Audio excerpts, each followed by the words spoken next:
Hi friends, welcome to Garam Masala, the magic spices of cooking. Kerala style beef dum biryani. ഇന്ന് നമുക്ക് beef ഉപയോഗിച്ച് എങ്ങനെ ദം ബിരിയാണി തയ്യാറാക്കുന്നതെന്ന് നോക്കാം. ഇതിനു വേണ്ടി ആദ്യം നമുക്ക് മസാല തയ്യാറാക്കിയെടുക്കാം. ദം ചെയ്തെടുക്കേണ്ട പാനിലോട്ട് നമുക്ക് 1/4 കപ്പ് വെളിച്ചെണ്ണയോ അല്ലെങ്കിൽ നെയ്യോ ഒഴിച്ചു കൊടുക്കാം. ഞാനിവിടെ വെളിച്ചെണ്ണയാണ് ഒഴിച്ചു കൊടുത്തിട്ടുള്ളത്. ഇതിലോട്ട് 3 ടേബിൾ സ്പൂൺ കാഷ്യൂ നട്ട്സ് ചേർത്ത് ഫ്രൈ ചെയ്തെടുക്കാം. കാഷ്യൂ നട്ട്സ് ഫ്രൈ ആയി വരുമ്പോൾ ഇതിലോട്ട് നമുക്ക് 3 ടേബിൾ സ്പൂൺ റൈസൻസ് ചേർത്ത് കൊടുക്കാം. ഫ്രൈ ആയി വരുമ്പോൾ നമുക്കിതിനെ പാനിൽ നിന്ന് മാറ്റാം. അടുത്തതായി നമുക്ക് 2 കപ്പ് സവാള സ്ലൈസ് ചെയ്തത് ചേർത്ത് കൊടുക്കാം. ഈ സവാളയെ ലൈറ്റ് ബ്രൗൺ നിറമാകുന്നത് വരെ ഫ്രൈ ചെയ്തെടുക്കണം. ഒരൽപ്പം ഉപ്പ് ചേർത്ത് നമുക്കിതിനെ ഫ്രൈ ചെയ്തെടുക്കാം. ഇപ്പോൾ നമ്മുടെ സവാളയും തയ്യാറായിട്ടുണ്ട്. നമുക്കിതിനെ പാനിൽ നിന്ന് മാറ്റാം. നമുക്കിതിനെ ദം ചെയ്തെടുക്കാൻ വേണ്ടി ഉപയോഗിക്കാം.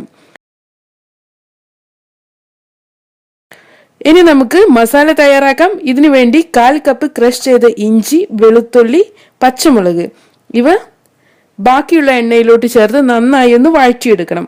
ഇത് വഴന്നു വരുമ്പോൾ നമുക്ക് ഇതിലോട്ട് കറിവേപ്പില ചേർത്ത് കൊടുക്കാം. ഇനി ഇതിലോട്ട് നമുക്ക് 4 മീഡിയം സൈസ് സവാള ചെറുതായി മുറിച്ചു വെച്ചത് ചേർത്ത് കൊടുക്കാം. ആവശ്യത്തിന് ഉപ്പ് കൂടെ ചേർത്ത് നമുക്കിതിനെ നന്നായി ഒന്ന് വഴറ്റിയെടുക്കണം. ഈ സവാള സോഫ്റ്റ് ആയി വരുന്നത് വരെ നമുക്കിതിനെ വഴറ്റാം. അടുത്തതായി നമുക്ക് 2 മീഡിയം സൈസ് തക്കാളി ചേർത്ത് കൊടുക്കാം. നമുക്കിതിനെ ഒന്നുകൂടെ വഴറ്റിയെടുക്കണം. ഈ തക്കാളി ഒന്ന് മാഷായി വരട്ടെ. ഇപ്പോൾ നമ്മുടെ തക്കാളിയും തയ്യാറായിട്ടുണ്ട്. ഇനി നമുക്ക് ഇതിലോട്ട് ബീഫ് ചേർത്ത് കൊടുക്കാം. 750 ഗ്രാം മുതൽ 1 കിലോ വരെ ബീഫ് നമുക്ക് ഇതിലോട്ട് ചേർത്ത് കൊടുക്കാം. ഈ ബീഫിന് 1/2 ടീസ്പൂൺ മഞ്ഞൾപ്പൊടി, ആവശ്യത്തിന് ഉപ്പ് ഇവ ചേർത്ത് 75% കുക്കാക്കി എടുത്തതാണ്. ബാക്കിയുള്ളത് ദമ്മിൽ കടന്ന് വെന്തോളും. ഈ ബീഫിനെ മസാലയുമായിട്ട് നന്നായി ഒന്ന് മിക്സ് ചെയ്തെടുക്കാം. ഇനി ഇതിലോട്ട് നമുക്ക് കസ്കസ് ചേർത്ത് കൊടുക്കണം. 1 ടേബിൾ സ്പൂൺ കസ്കസ് പേസ്റ്റ് ആക്കി എടുത്തതാണ് ഇത്. നമുക്കിതിനെ ചേർത്ത് കൊടുക്കാം. ഇനി ഇതിലോട്ട് നമുക്ക് 2 ടേബിൾ സ്പൂൺ തൈര് കൂടെ ചേർത്ത് കൊടുക്കാം. അടുത്തതായി നമുക്ക് 1/4 കപ്പ് വീതം മല്ലിയില, പുതിന ഇല ഇവ ചേർക്കണം. നമുക്കിതിനെ നന്നായി ഒന്നുകൂടെ മിക്സ് ചെയ്തെടുക്കാം.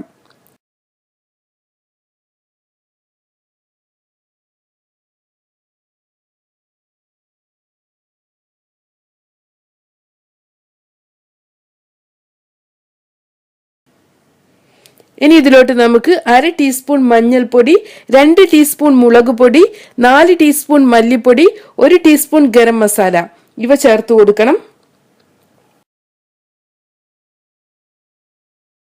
നമുക്കിതിനെ നന്നായി ഒന്ന് മിക്സ് ചെയ്തെടുക്കാം.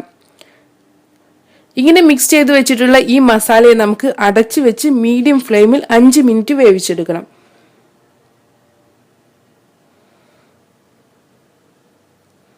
ഇപ്പോൾ നമ്മുടെ മസാല തയ്യാറായിട്ടുണ്ട്. എണ്ണയെല്ലാം സെപ്പറേറ്റ് ആയി വന്നിട്ടുണ്ട്. ഇനി നമുക്ക് ഫ്ലെയിം ഓഫ് ചെയ്യാം.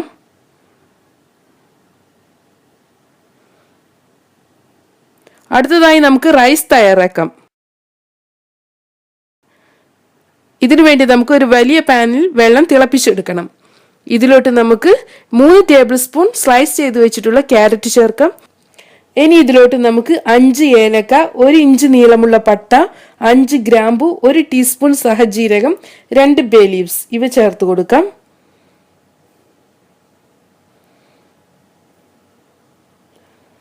ഇതിലോട്ട് 2 ടേബിൾ സ്പൂൺ മല്ലിയില കൂടെ ചേർക്കണം. അടുത്തതായി നമുക്ക് 2 കപ്പ് ബസ്മതി റൈസ് ചേർത്ത് കൊടുക്കണം. ഇത് കഴുകി വൃത്തിയാക്കി വെക്കണം. അതിനുശേഷം വേണം നമുക്ക് തിളച്ചുകൊണ്ടിരിക്കുന്ന വെള്ളത്തിലോട്ട് ചേർത്ത് കൊടുക്കാൻ. ഇതിലോട്ട് നമുക്ക് ആവശ്യത്തിന് ഉപ്പ് ചേർത്ത് കൊടുക്കാം. നമുക്കിതിനെ നന്നായി ഒന്ന് മിക്സ് ചെയ്തെടുക്കാം. ഇനി നമുക്കിതിനെ വേവിച്ചെടുക്കണം. 80% വേവിച്ചെടുത്താൽ മതി.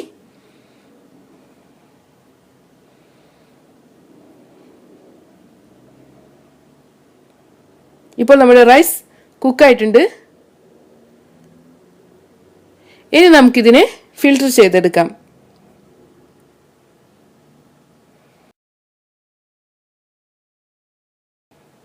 ഇങ്ങനെ തയ്യാറാക്കി വെച്ചിട്ടുള്ള റൈസാണിത്. നമുക്ക് ഈ റൈസിനെ ചൂടോടുകൂടെ തന്നെ ദം ചെയ്തെടുക്കണം. ദം ചെയ്യാൻ വേണ്ടി 1/4 കപ്പ് മല്ലിയില, 1/4 കപ്പ് പുതിന ഇല 3-4 ടേബിൾ സ്പൂൺ നെയ്യ്, 1 teaspoon garam masala, 3 table spoon cashew nuts, റൈസൻസ്, 1 cup സവാള, 1 ടീസ്പൂൺ ലെമൺ ജ്യൂസ് ഇവയാണ് ഞാൻ എടുത്തിട്ടുള്ളത്. നമ്മൾ നേരത്തെ ദം ചെയ്തെടുക്കുവാൻ വേണ്ടിയുള്ള പാനിലാണ് ബീഫ് മസാല തയ്യാറാക്കി എടുത്തിട്ടുള്ളത്. ഇതിന്റെ മുകളിലോട്ടായി നമുക്ക് ആദ്യം പകുതി ഭാഗം റൈസ് ചേർത്ത് കൊടുക്കാം. നമുക്കിതിനെ ഒന്ന് ലെവൽ ചെയ്തെടുക്കാം. ഇതിന്റെ മുകളിലായി നമുക്ക് കുറച്ച് ഫ്രൈ ചെയ്ത് വെച്ചിട്ടുള്ള സവാള വെക്കാം. അടുത്തതായി 1/2 ടീസ്പൂൺ ഗരം മസാല ചേർത്ത് കൊടുക്കാം. ഇനി നമുക്ക് കുറച്ച് മല്ലിയില, കുറച്ച് പുതിന ഇല, ഫ്രൈ ചെയ്ത് വെച്ചിട്ടുള്ള കാഷ്യൂനട്ട്സ്, റൈസൻസ് ഇവ വെച്ച് കൊടുക്കാം. ഇനി ഇതിലോട്ട് നമുക്ക് 2 ടേബിൾ സ്പൂൺ നെയ്യ് ഒഴിച്ചു കൊടുക്കണം.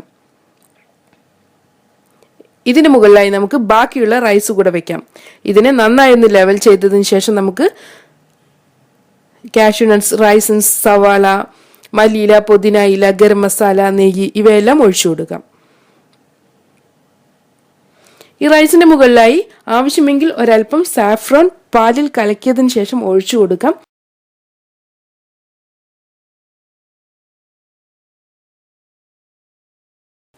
ഇതിന്റെ മുകളിലായി ഞാൻ 1 ടീസ്പൂൺ വെളിച്ചെണ്ണ കൂടെ ചേർത്ത് കൊടുക്കുന്നുണ്ട്. വെളിച്ചെണ്ണ ചേർത്താൽ നമ്മുടെ റൈസിന് നല്ലൊരു സ്മെല്ലായിരിക്കും. 1 ടീസ്പൂൺ ലെമൺ ജ്യൂസ് കൂടെ നമുക്ക് ഒഴിച്ചു കൊടുക്കാം. ഇനി ഇതിനെ നമുക്ക് അടച്ചു വെച്ച് ദം ചെയ്തെടുക്കാം. നമുക്ക് ഈ പാനിനെ ലോ ഹീറ്റിൽ 20 മിനിറ്റ് വെക്കണം. അതിനുശേഷം ഫ്ലെയിം ഓഫ് ചെയ്യണം. 30 മിനിറ്റ് കൂടെ വെച്ചതിന് ശേഷം നമുക്ക് പാൻ തുറന്നു നോക്കാം. നമ്മുടെ ബിരിയാണി തയ്യാറായിട്ടുണ്ട്. നമുക്കിനി റൈസ് ഒന്ന് മിക്സ് ചെയ്തെടുക്കാം. അടുത്തതായി നമുക്ക് റൈസും മസാലയും കൂടെ നന്നായി ഒന്ന് മിക്സ് ചെയ്തെടുക്കാം.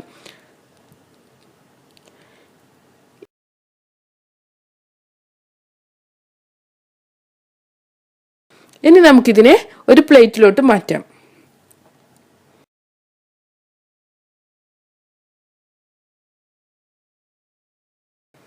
അങ്ങനെ നമ്മുടെ delicious Kerala style beef dum biryani തയ്യാറായിട്ടുണ്ട്. നമുക്കിത് ചൂടോടുകൂടെ തന്നെ റൈത്ത, പിക്കിൾ ഇവയുടെ കൂടെ എല്ലാം സെർവ് ചെയ്യാം.